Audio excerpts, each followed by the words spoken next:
नज़्म का उन्वान है सीलन।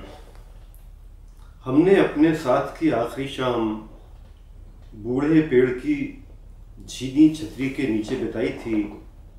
मैंने अपने अश्कों का रुख मोड़ दिया था, तुमने पलकों से दो मोती मेरे कंधे पर टाँग दिए थे। हमने अपने साथ की आखिरी शाम बूढ़े पेड़ की झीनी छतरी के नीचे बिताई थी। मैंने अपने अश्कों का रुख मोड़ दिया था, तुमने पलकों से दो मोती मेरे कंधे पर टाँग दिए थे और माथे पर कभी न मिटने वाली मोहर लगा दी थी।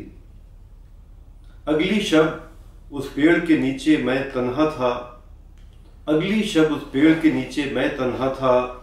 छूट गया था तुमसे जो रूमाल वहाँ पर ले आया था।